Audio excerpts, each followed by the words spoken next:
Hey everyone, welcome back for another deep dive. You know we love to dig into the unexpected corners of history and uncover the stories that don't always make it into the textbooks. This time around, we're diving into the history of Nigeria. Yeah, Nigeria, you heard that right. And our starting point, believe it or not, was this YouTube video. It's called True Origin of Nigeria by a creator named The Merc.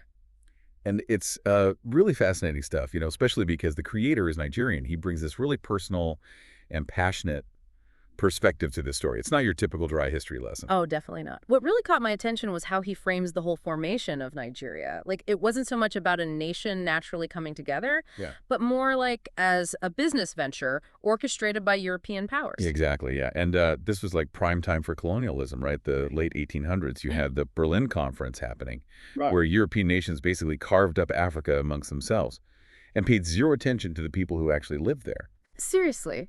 They just drew lines on a map and called it a day like it was some kind of board game or something. Pretty much, yeah. The video really digs into this transition from the slave trade to uh, palm oil becoming this hugely valuable commodity. And get this, the creator even talks about his own ancestor, King Jaja of Opobo, who was a major palm oil supplier. No way. His own ancestor. Yeah, it's pretty incredible. It adds this whole other layer of weight to his message. King Jaja ended up being exiled and poisoned for trying to export his own palm oil independently. Like, imagine getting punished for trying to sell your own crops. That's crazy. They wanted to keep all the profits for themselves. It was all about maintaining control, Hmm. preventing anyone from competing with their own palm oil business. Yeah. And this wasn't just about one king or one crop. It was a systemic thing. Colonialism imposed this economic chokehold on Nigeria. That kept them from controlling their own resources. It really hindered their development. And honestly, the effects of that are still felt today. Wow, that's heavy stuff. It's amazing how one person's story can shed light on these larger forces at play. So, what else did this video uncover? Were there any other examples of this exploitation? Oh yeah, for sure. The video also talked about how they used these really manipulative tactics, like drafting contracts in English, knowing that the local chiefs didn't understand the language or the legal systems. Oh, wow. So they were deliberately creating this uneven playing field. Exactly. It allowed them to extract resources with basically zero accountability. That's just plain wrong. I mean, did anyone try to stand up to them? Well, the video brings up this fascinating story of King Koko of Nembe Brass.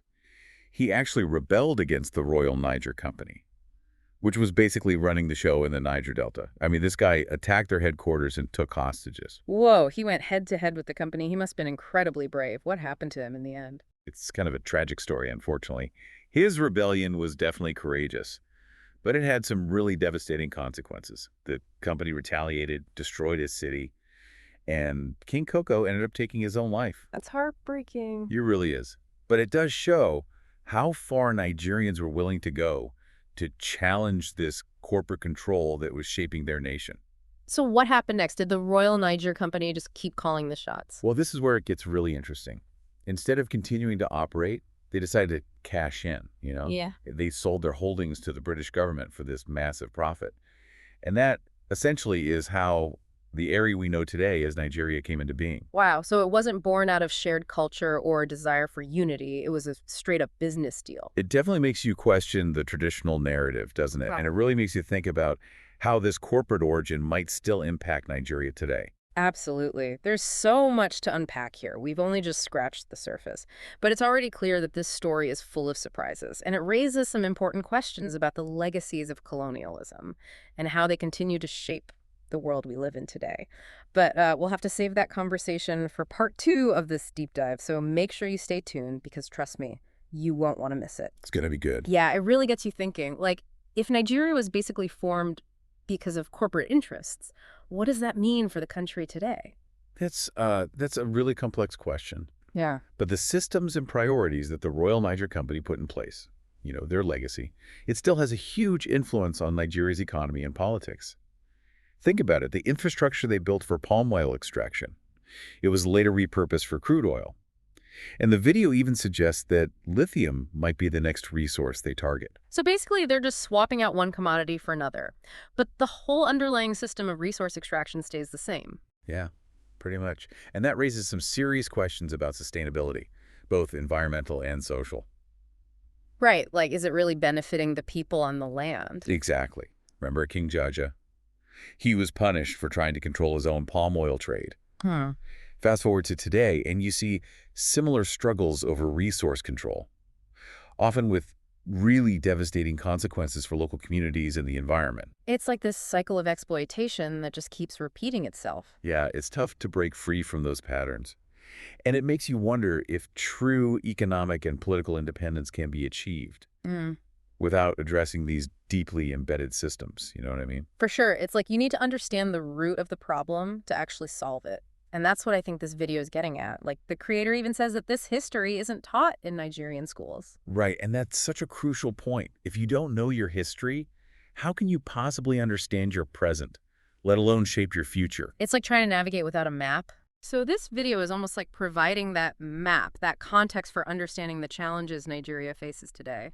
I think that's a great way to put it. And it's not shying away from the complexities either. It touches upon issues like economic instability, political corruption, even the Biafran Civil War, connecting them all back to this colonial legacy. So it's not just pointing fingers at the past, it's about using that knowledge to empower people to create a different future. That's exactly it. And what I found really striking was the creator's personal connection to all of this. You know, he talks about feeling angry, not just for what happened to his ancestors, but for the fact that he wasn't taught about it. It makes his call to action even more compelling. Absolutely. It's not just an academic exercise for him. It's about reclaiming his identity, his heritage, and using that knowledge to empower others. That's powerful stuff. And it sounds like he's putting this idea into action too. Didn't you say he also created a graphic novel series about Nigerian history? Oh, yeah. It's called The Crusaders. It features these Nigerian siblings who are reclaiming stolen African history.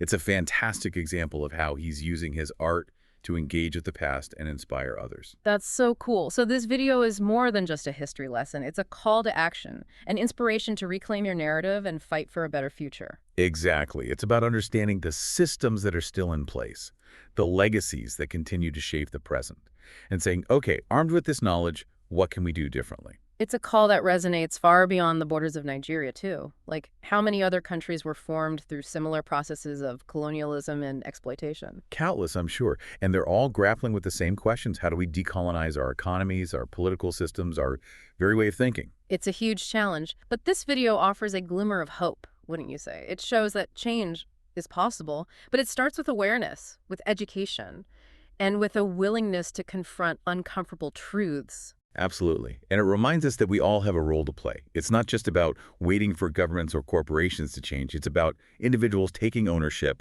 demanding better, and working together to create a more just and equitable world.